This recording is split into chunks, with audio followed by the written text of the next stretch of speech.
첫 주에 한 번 왔었어요. 왔는데 그때 상당히 더웠는데 1년 3개월쯤 된 것 같아요. 오늘 하나님이 또 오게 하셔서 왔어요. 이 교회를 좀 나오시는 분도 혹시 계시지만 많이 안 나오시는데 오늘은 특별히 기독교에서 추수감사 주일로 지키는 그런 주일이에요. 11월 셋째 주일, 오늘이 11월 셋째 주일, 또 다른 안 믿는 분들은 일요일이에요. 근데 우리나라 추수감사 주일인데 늘 우리가 좀 생각해 보면 감사한 것밖에 없는데 특별히 추수감사 주일은 종합적으로 1년을 생각하며 또 건강이나 가정이나 여러 자녀들 생각할 때 종합적으로 감사하는 그런 주일입니다. 오늘 여기 누가복음 17장 11절로 19절을 읽었는데 여기는 진정으로 감사한 사람이 나와 있어요. 진정으로 감사한 사람이 어떤 사람인가? 여기 그런 사람이 나와 있는데 오늘 15절로 17절 보면요. 오늘 본문 그 중에 하나가 자기 낳은 것을 보고 큰 소리로 하나님께 영광을 돌리러 돌아와 예수의 발 아래 엎드려 살해하니 저는 사마리아 사람이라. 예수께서 대답하여 가라사대 10사람이 다 깨끗함을 받지 아니하느냐?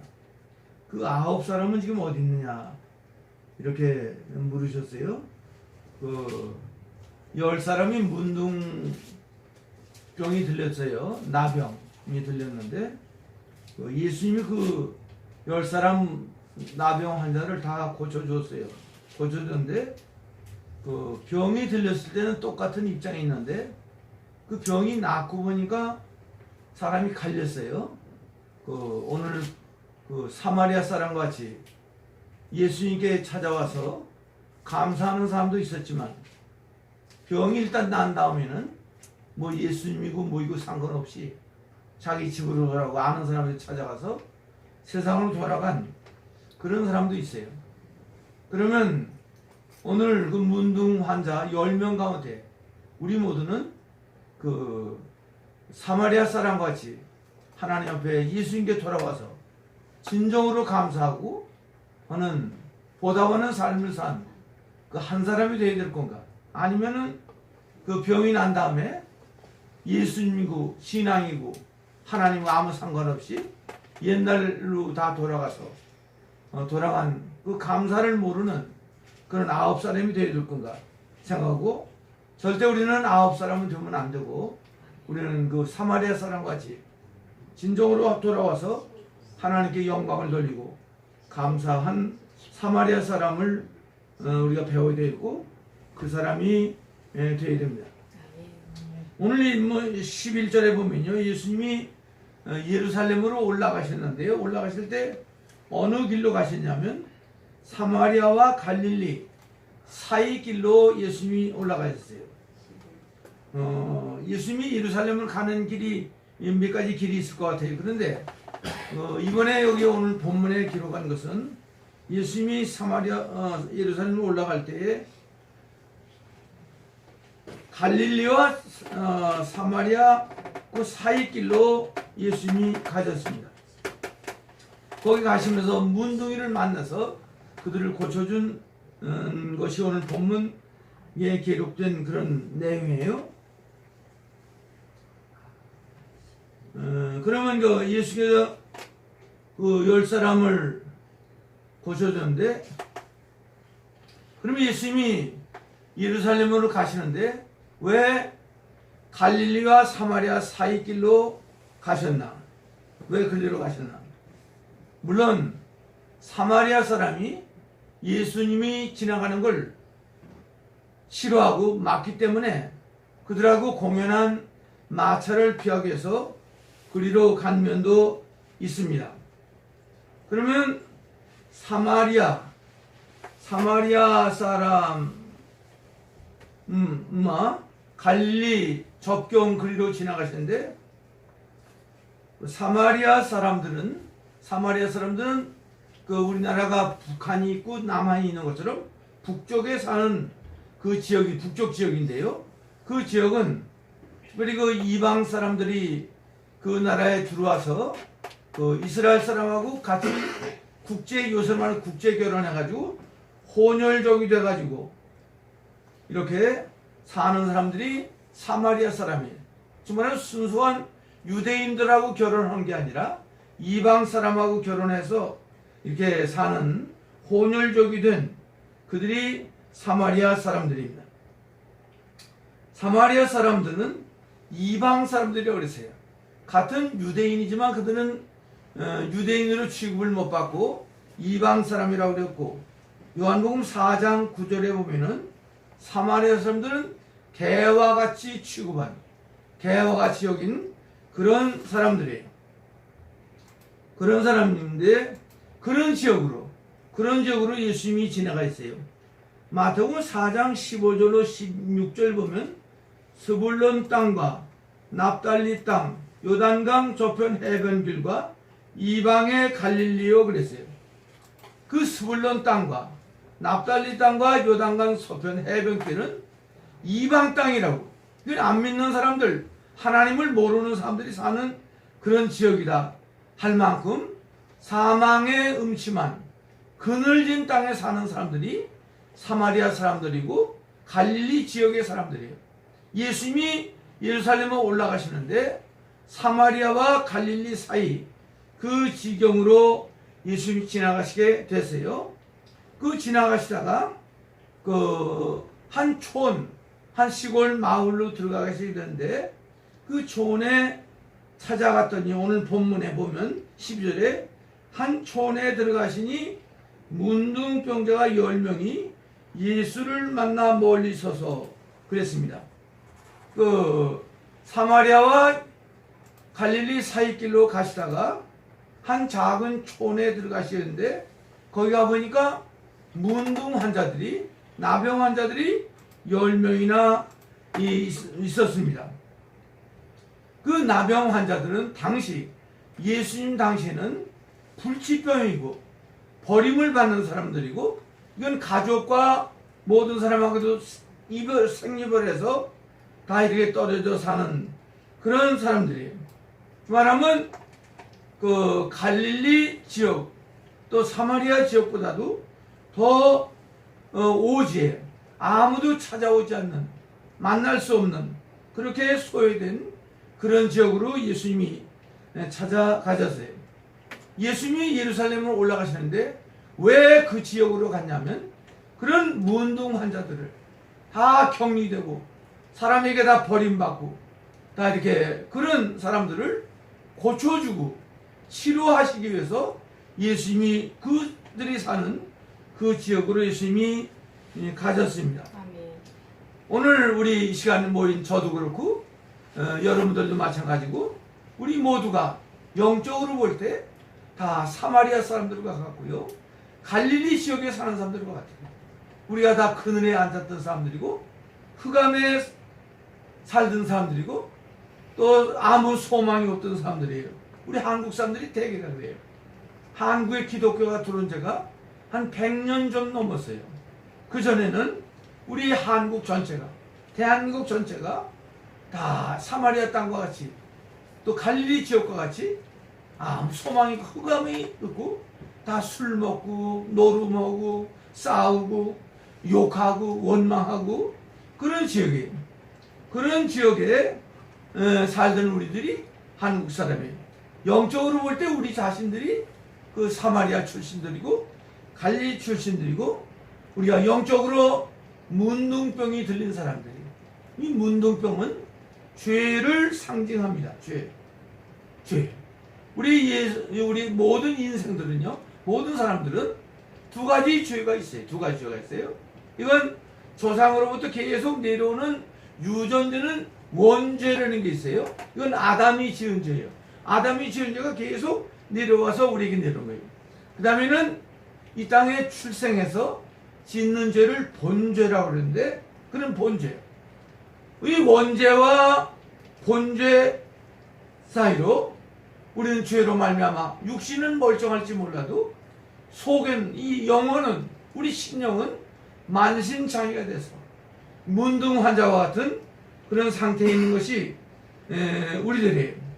그래서 이런 잘못된 풍속 습관 때문에 거기 노예가 되고, 이사도 마음대로 못 가고, 손이 없는 날 이사를 나가고, 또 제사 지내고, 또 잘못된 풍속에 빠지고, 이런 우리들이 오늘 사마리아와 갈릴리 지역에 사는 그 지역 사람들과 같고, 그 문둥이와 같은 그런 사람들이 우리 자신들이에요.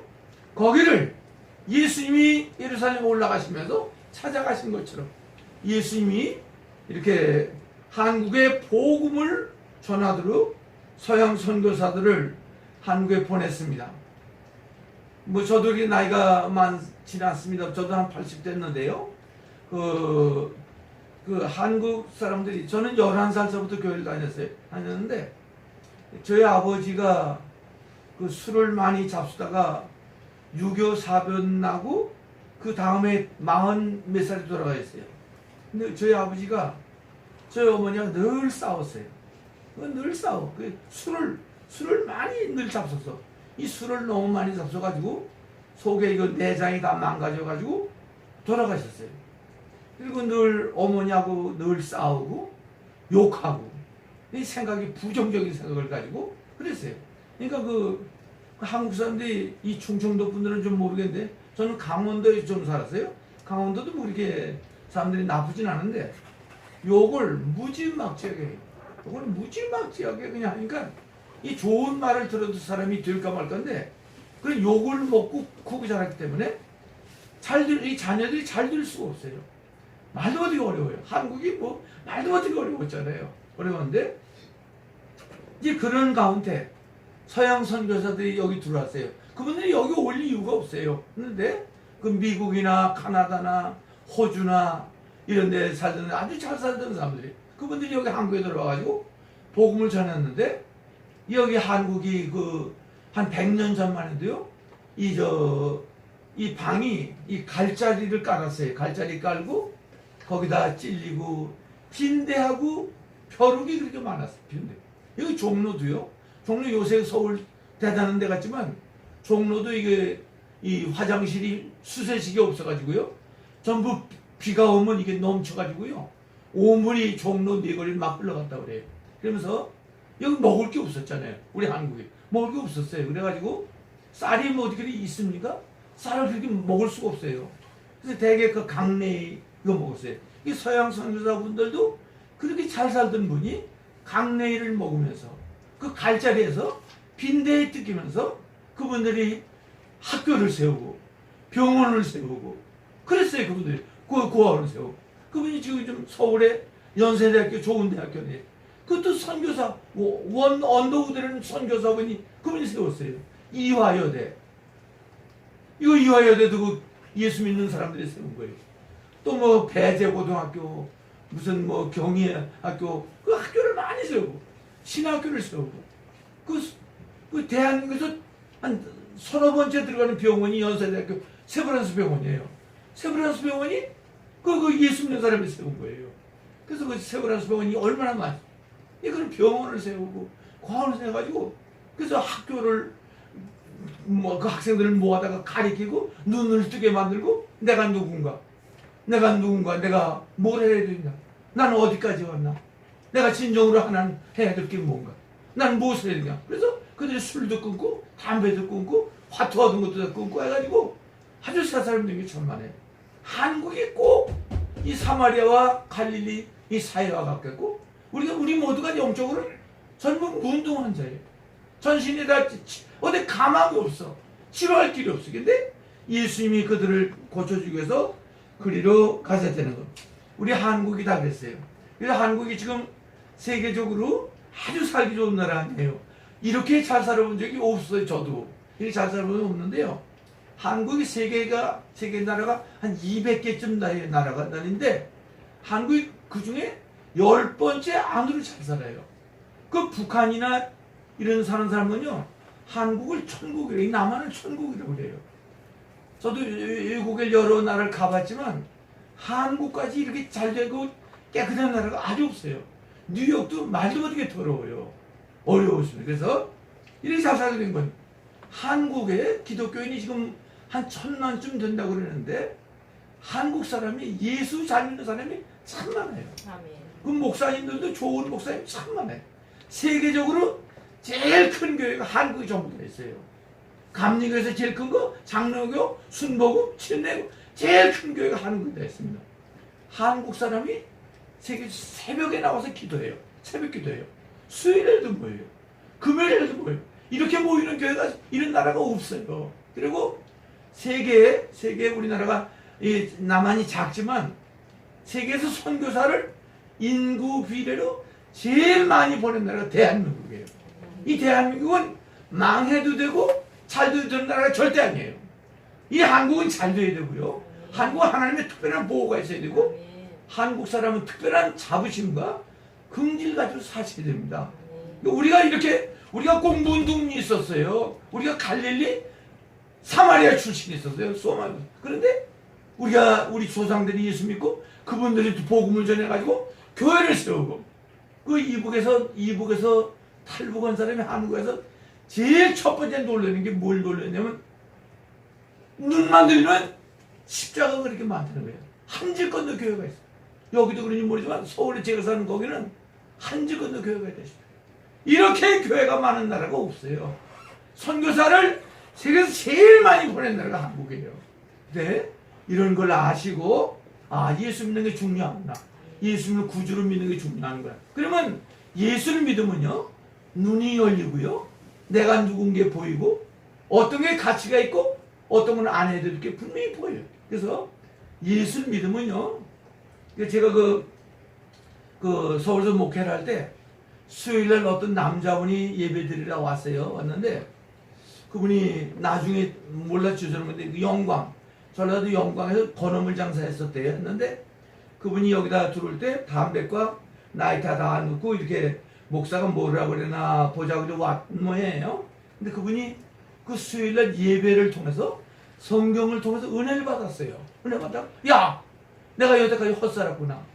내가 술 담배 먹는 게 잘못된 거로구나. 그래가지고 나가다가 나이타 담배과 쓰레기통에 다 버리고요. 그분이 아주 좋은 집사님 됐어요. 지금 됐어요. 이 성경은 예수 믿는 건 이 사람을 변화시켜요.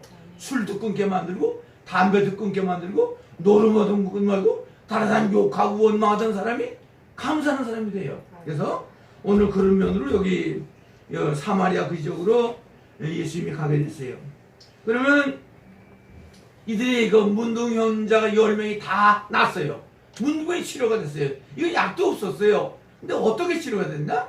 오늘 치료 방법은 2가지예요. 오늘 본문에 보니까 2가지로 이 사람들이 낫게 됐다고. 첫째는 이거예요. 여러분들 성경 들으세요. 13절에 보면은 소리를 높여 가로되 예수 선생님이요 우리를 어떻게 여기소서? 불쌍히 여기소서. 한문으로는 긍휼히 여기소서 이랬어요. 이들이 문둥병에서 나은 비결은 하나님의 긍휼을 입었어요. 아멘. 하나님 불쌍히 여김이 오면 문둥병이 치료가 되는 거예요. 아멘. 우리는 저도 그렇고 우리 모두는 우리는 우리 실력으로 사는 사람들이 아니에요. 우리 재간으로 사는 사람이 아니에요. 하나님의 긍휼이 와야 돼요. 하나님 불쌍히 여김이 와야 돼요. 그래서 불쌍히 여김을 의지하고 여러분들 가정이도 여러분들 자녀들도 여러분들의 모든 가족 하나님의 긍휼이 임하면 문둥병도 치료가 되고 새 삶을 살 수가 있습니다. 아멘. 한번 이 13절을 한번 같이 따라 해보시고요. 소리를 높여 가로되 소리를 높여 이르되 예수 선생님이여 예수 선생님이여 우리를 불쌍히 여기소서. 우리를 불쌍히 여기소서. 여러분들 가정에 하나님의 긍휼이 임하면 아멘. 하나님의 긍휼이 오면 아멘.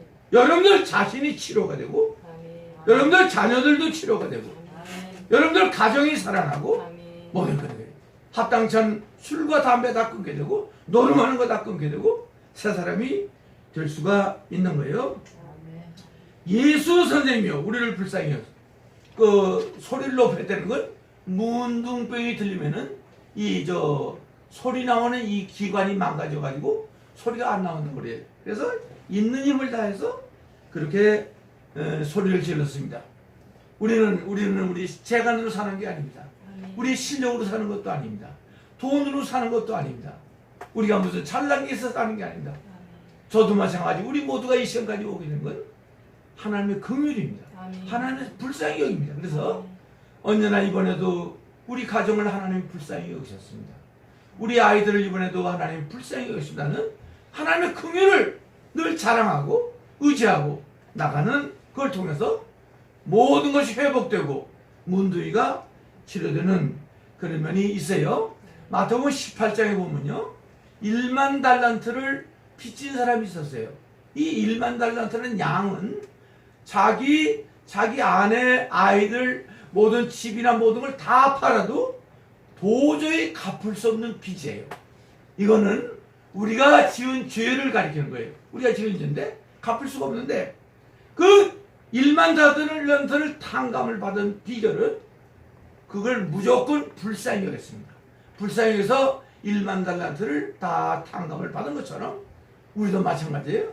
우리가 하나님으로 말미암아 긍휼히 여김으로 말미암아 우리가 죄를 용서받고 새 삶인데 우리도 나와 관계된 또 나와 상관이 있는 이런 사람들을 따지지 말고 잘못했었대요.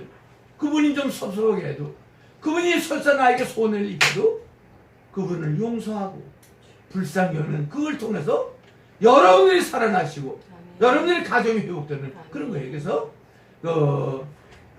이렇게 불쌍히 여기는 그런 믿음을 가지고 나가는 것이 중요해요. 이 하나님은 우리 하나님의 특징 가운데 한 가지가 하나님은 그 긍휼이 참 많으세요. 불쌍히 여기는 게 많아요. 여기 예수님이 그 문둥이가 있는 거기를 찾아가신 것처럼 그들이 오라고 해서 간 게 아니에요.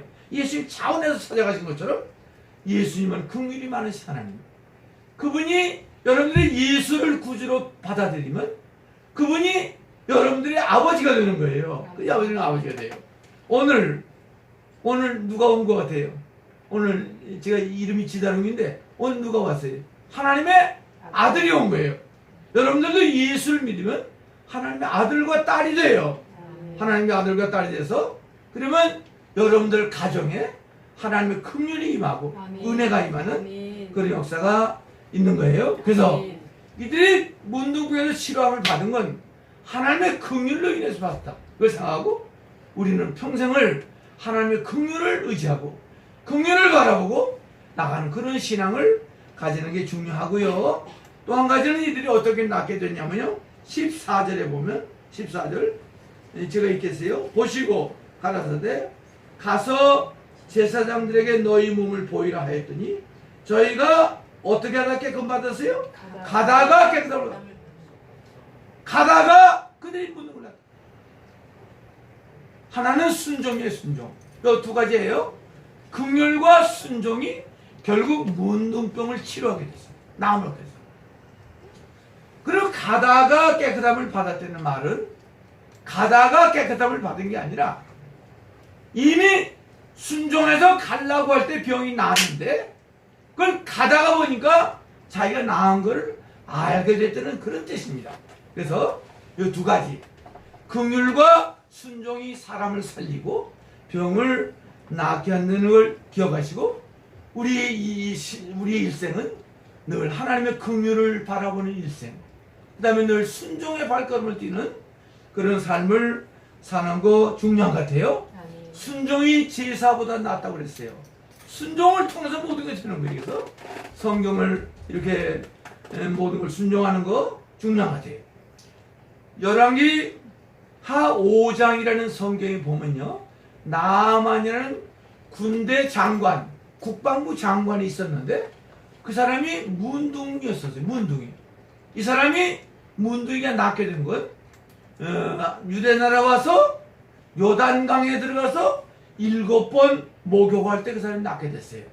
그만하면 문둥병이 치료가 된 것도 겸손과 순종을 통해서 낳게 된 거예요. 그래서 순종. 그래서 주일날 교회 잘 나오셔야 되고 성경 말씀 잘 순종하는 거 중요한 것 같아요. 우리가 문둥병에서 낫는 비결은 약은 두 가지예요. 긍휼과 순종, 이걸 통해서 낫게 됐어요. 그러면 병 나은 다음에 사는 삶이 조금 나와 있는데요.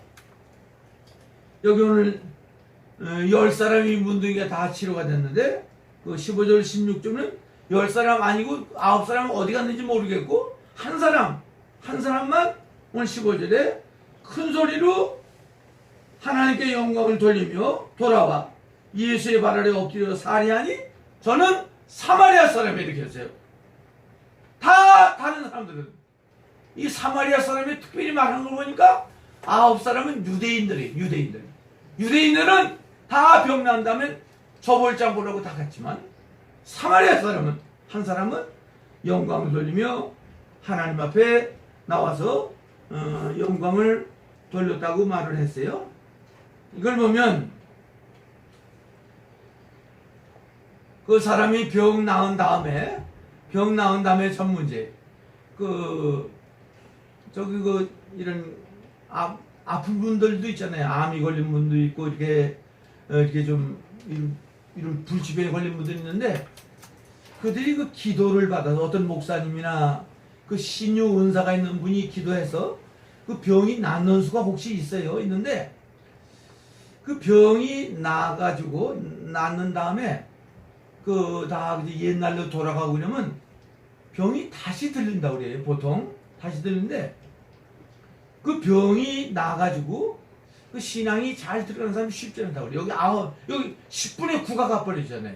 10분의 1만 남은 거예요. 그래서 통계적으로 그런 통계가 있다고 그럽니다. 그래서 언제나 이제 예수 안 믿다가요.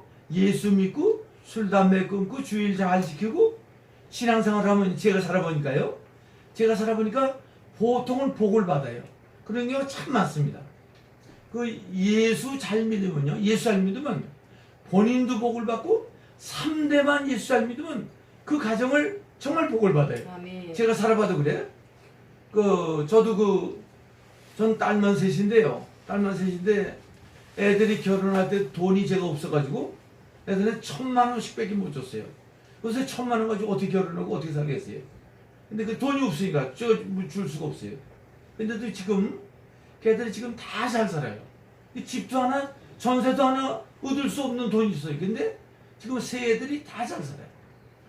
예수 잘 믿으면요, 본인도 길이 열리고 아멘. 그 자녀들도 길이 열리고 아멘. 예수 잘 믿는 사람을 당할 사람이 없습니다. 아멘. 여기 미국에 돈 많은 분들이 많잖아요. 돈 많은 분들, 빌 게이츠나 워런 버핏이나 이런 분들 많은데 그분들이 대가가 목사님 자녀들이 많다고 그래요. 미국에. 이걸 보면 무슨 돈 벌려고 그러는 건 아닌데 예수 잘 믿으면 이렇게 잘 되는 경우가 참 많은데 중요한 건 근데 다시 옛날로 돌아가면 이게 큰일 나는 거예요. 이 9사람이 그냥 다 돌아가 버려서 병 나기 전 죄 있던 대로 다 가버리고 예수님 안 찾아와서 한 사람 그 사람을 찾아온 거예요. 그래서 38년 병 들렸다가 나은 사람을 향해서도 예수님이 부탁하는 건 뭐냐면 넌 다시는 나 죄를 짓지 말라는 거예요. 이렇게 38년 동안 아팠었는데 잠깐 났는데 또 죄 짓는 데로 가는 게 이게 인생의 본성이에요. 그렇기 때문에 오늘 이걸 알고 언제나 9사람의 유대인은 절대 되지 말고 한 사람 사마리아 사람이 돼서 진정으로 감사하는 그런 사람이 되어야 되겠어요. 아멘. 그래서 이게 물으시는 거예요. 오늘 17절에 예수께서 대답하여 가라사대 이 10사람이 다 나음을 받지 않느냐, 그 9사람 어디냐. 이거는 우리에게 늘 질문하시는 거예요. 그 사람이 지금 어디냐고요. 왜 그렇게 됐냐고요. 그 사람이 괜찮았었는데 왜 그렇게 집안이 그렇게 어렵게 됐냐고요. 이걸 우리에게 늘 질문하시는 질문이에요. 우리는 10사람 문둥이 가운데 9사람은 절대 되지 말고 한 사람 사마리아 사람 같은 그런 사람이 돼야 되겠어요. 그래서 작년에도 이렇게 한 이 정도 숫자가 나오신 것 같은데 그러면 이렇게 또 우리 오늘 비가 많이 오는데 오셨는데 하여튼 좀 이해가 안 가시. 아까 사모님들이 기도를 하셨지만 이해가 안 가시도 한번 예수 믿어보세요. 목사님 말씀 잘 성경 배우시고 믿으면요, 여러분들이 가정의 변화가 와요. 여러분 자신도 그렇게 뿌듯할 수가 없어요. 야, 내가 진짜 교회 다닐 걸 그랬다. 그리고 그 자긍심이 생기고요, 확실한 삶의 목표가 생기고요, 이런 생각이에요. 그리고 그렇게 기쁘고 그럴 수가 없어요. 예수 믿는 것. 예수는 정말 믿어볼 만한 일이에요. 성경 이거 정말 배워볼 만한 책이에요. 이런 책이 인류 역사상 성경밖에 없어요. 성경 같은 책은 인류 역사상 전에도 없었고 후에도 없어요. 아주 귀한 책이에요. 성경을 목사님을 통해 배우면요, 여러분들이 눈이 뜨여요. 귀도 열려요. 여러분들이 건강이 회복되는 경우도 참 많아요. 아이들도 살아요. 그래서 오늘 진정으로 감사한 사람 여기 나와 있고 감사하지 못한 사람이 나와 있는데, 우리는 어떤 일이 있어도 절대 남한테 핑계 대지 말고 원망하지 말고 감사하는 그런 삶을 사는 것이 중요한 것 같아요. 하나님이 우리에게 주시는 은혜는 말로 표현할 수 없는 은혜, 또 지극한 은혜. 그래서 내게 주신 모든 은혜를 무엇으로 보답할까는 그런 심정으로 사셔야 되겠고, 여기 왜 목사님이나 사모님 또 이곳에 알지도 못하던데 이 교회를 세운 건 여러분들을 구원하려고 아마 교회를 세우고인지 몰라요. 그러니까 여러분들 잘 나오셔서 또 하여튼 주일 잘 지키시고요, 주일 일하지 마시고 지키시고 와서 목사님한테 성경 잘 배우고 또 사모님한테 찬송도 배우면 여러분들 가정이 변화가 되고 여러분들 가정이 천국이 돼요. 그래서 여기 한 사람 사마리아 사람과 같이 이런 삶을 사시는 여러분들이 다 되시길 바라고요. 우리가 뭐 어떤 문득병이 어떤 병이 들렸든지 병을 낫는 약은 두 가지예요. 긍휼과 순종. 그 약 이름이 뭐예요? 긍휼과 순종. 긍휼은 한문인데요, 우리 한글로 말하면 불쌍히 여기는 거예요. 불쌍히 여기는 게, 내가 다른 사람 불쌍히 여기면 나도 살고 다른 사람도 살아요. 다른 사람 잘못했다 이러지 말고 무조건 끌어놔야 되고 무조건 용서해야 돼요. 그래서 결국 긍휼이 자기도 살고 다른 사람을 낫게 하고, 두 번째는 순종해야 돼요. 주일 잘 지키시고요. 주일 잘 지키시고 목사님 말씀 잘 순종해서 살면 여러분들이 가정의 변화가 오고 정말 이런 삶이 세상에 있었나 그 정도로 그런 부분이 반드시 있습니다. 기도하시겠습니다. 오늘도 많은